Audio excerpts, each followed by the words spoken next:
Hello everybody. How are you guys doing? I hope that you're all well. Right, this is Debbie. What am I grateful for? I'm grateful for life. I'm also grateful for the ability that I've had, and in terms of um, have done half of my marking. I still have a lot more to go, but I'm grateful for having, started my marking. Um, I'm also grateful for the people around me. I'm grateful for my friends. I'm grateful for you for looking at my sessions. And as I'm always saying, I'm grateful for life. It is so important because with life you could do so much. Right. What's happened at school today? Oh, so many things. We all seem to be going through this challenge at school because it's an uphill struggle. Easter just seems to be a little bit far away, although it's just less than a month away. I think at this time we are all really tired because students had exams, you have to mark, deadline, you have to mark as well as prepare lessons. It's been tough going. It's tough going. But at the same time, we're also doing a good job as educators because we actually are empowering the young people. We're actually supporting them and things like that. Right. Today my lessons were really good. Summer lessons are ups and downs, but my last lesson was just super, super, super. I have year 10s, and they're a fantastic group. They're a big group. I think it's 29 of them, but they're super, super well behaved. They are just a fantastic group of young people. And in terms of motivation, oh my goodness, they're on the ball. And I've had a new student join us, and it's so funny. Something he said to me today was, "Miss, I need to leave the class. I need to get out." I said, "Why do you need to leave?" He said, the reason why people do psychology, they're mad because they need the head fixing. So I don't need anything. There's nothing wrong with me. So, Miss, I need to leave the lesson.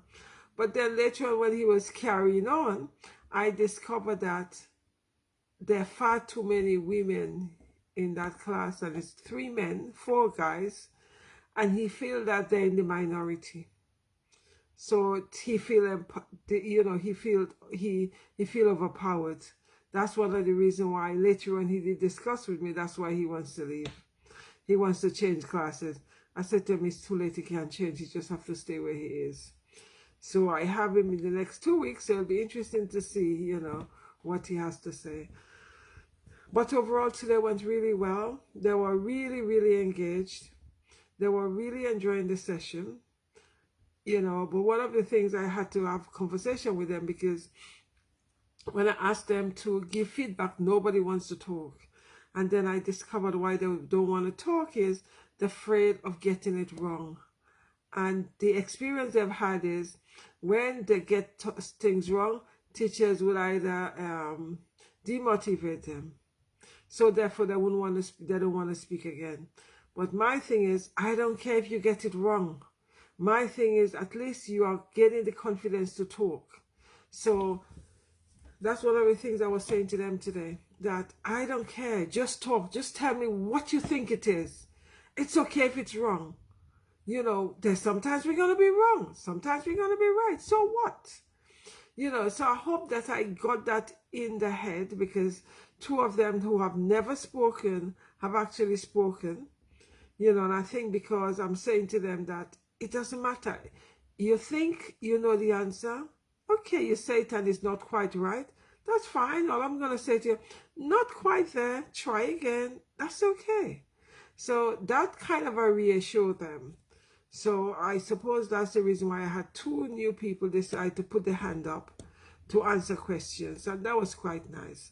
So that was one of the wins for me, the fact that 2 new students who don't normally put their hand up, I would normally have to pick them, decide to put their hand up to answer the question. Yes, one got it right, one got it wrong. So what? It didn't really matter. The main thing is, the winning is you actually had the confidence to speak. Something I've been talking to all my students about today as well. I feel that they need to start changing their mindset, and they also need to start changing their attitude to learning. But as I said to them, change takes practice. You cannot just change, just come in and just think that you are going to change and then it happens. No, it takes practice. So we just need to practice every day in terms of changing to the thing that you want to be and the thing you want to do. So one of the things I want the students to do is, because we had a discussion, change their attitude to learning. So every day, every session when they come to me is practicing the habit that I want them to develop, right? And it's a habit of I can do habit, not I can't, I can do. That's the habit I want them to start cultivating. Because some of them, the attitude they have is, oh, they can't be bothered, they're really, they want to take shortcut in everything. The students want to take shortcut. Even when I say to them, read, we going through the textbook reading, they're trying to avoid not reading everything. So for me, the factor is change the mindset to I'm able to do, I can do it. And I feel that once we start changing that, the whole thing is going to change because the outcome is going to be different. So I say to them again today that change takes practice. So let's keep on practicing that. And eventually it's going to stick. So that's one of the things I want them to do, change their attitude to learning. Because the attitude to learning is way negative. And something the school I'm in actually start implementing rather, is getting to lessons on time. I've had this situation where the students were coming in real late, especially in the morning lesson and in their last lesson after lunch. Lesson after lunch started at 5:02. They were strolling in at 5 past and 2 o'clock and all those kind of time, 3 o'clock. Yeah, all those time, and I have to give attention, and they argue, Miss, well, I was a few minutes late. Now that this is in place, there is a late bell, and if they actually get in with the late bell, they know they're late. So that is actually helping. There is no discussion. As I said to them, they come to my lesson late, there's no argument, there's no discussion. You're late, it's instant detention. So you get a detention. So it's interesting how much that difference that have made, because you're seeing students running to the lessons. Whereas before, they would be messing around in the corridor, they'll be play fighting on the corridor, and they're supposed to be in the lesson, But they're doing everything except being in the lesson. But the fact that now what have been introduced is late to lesson, instant detention, a lot of them don't want to get detention, so they're actually getting it sorted. So that's a plus in terms of changing the attitude to learning.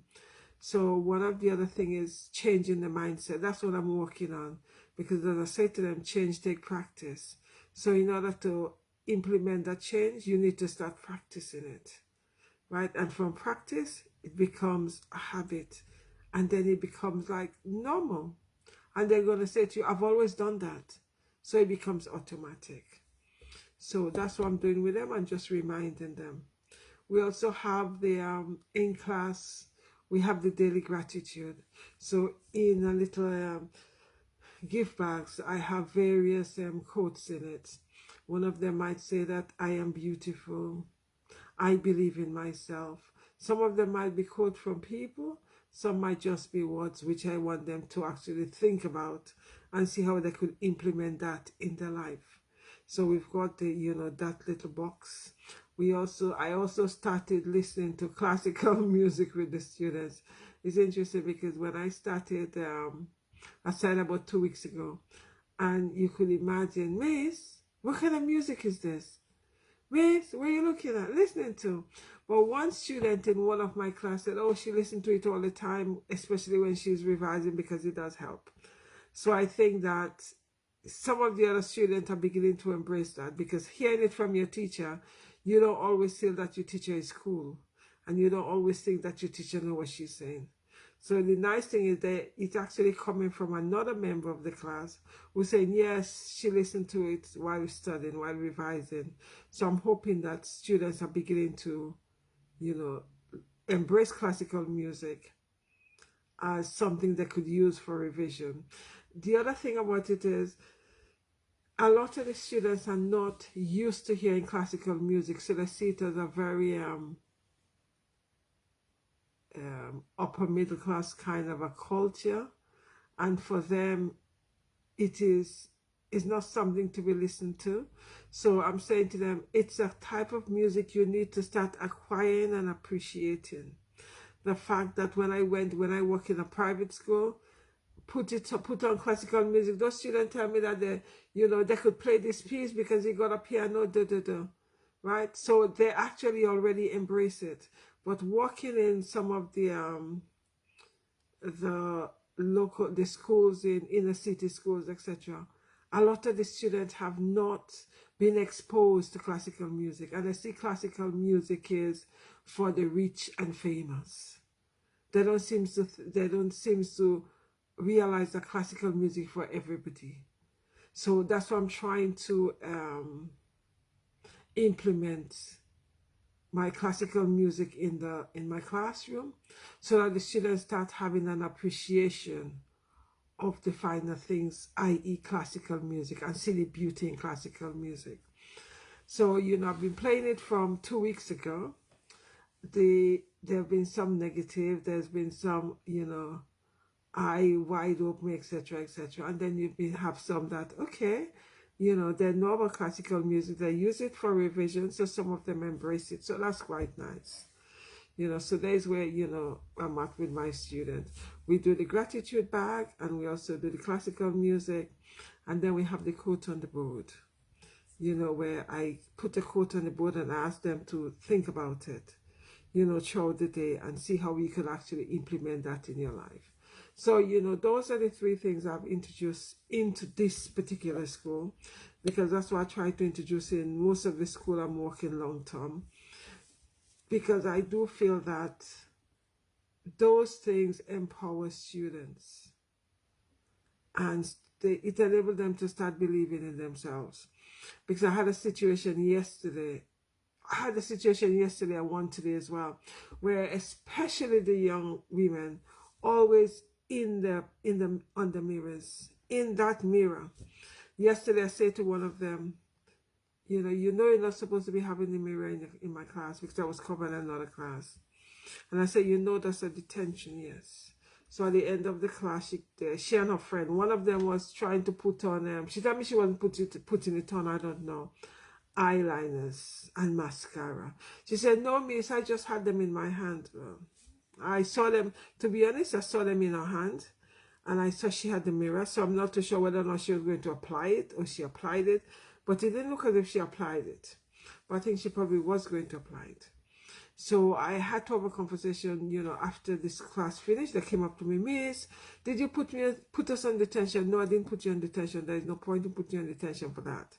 But I want to know the reason why you feel that you need to wear mascara and eyeliner. You're only 15. Not even 15 yet.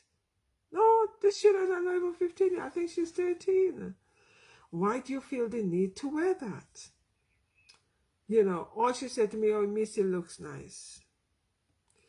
The other one with the mirror, I said to her, yes, I saw you looking on your mirror, but I hope that you're looking in the mirror to remind yourself of your beauty. She just busted laughing. I said, no. I said, those are the conditions. I want you to be looking in those little mirrors to remind yourself of your beauty. So when you are looking in the mirror, whatever you're looking in the mirror for, also remind yourself of how beautiful you are. And then I said to the other one who wanted to put on this makeup, I said, you're already beautiful. I said, you got such beautiful skin. You don't need to use those makeup. And all they're doing is laughing at me. It's interesting because I saw one of them on the corridor today, and she's shouting out, miss, I've been looking in the mirror. And I'm thinking, oh my goodness. Everybody's looking at this miss, wondering what the student is saying. But it's quite nice, You know, when they actually come in, you know, say to me, yes, miss, I've been looking in the mirror. Some of them have told me that they don't look in the mirror at all in the morning. So that's something I'm trying to get them to change. And change takes practice. So getting them to practice every morning, looking in the mirror and reminding themselves of the beauty. That's the first step of self-love and self-empowerment. So as adults, we could all do that. I do it every day. I've been doing that for years. You know, because at one time when I was, you know, growing up in this country, I've always been told that I had rubber lips. And I had to find a way of embracing my lips. And as a result of that, I've been doing this mirror work for a very, very long time.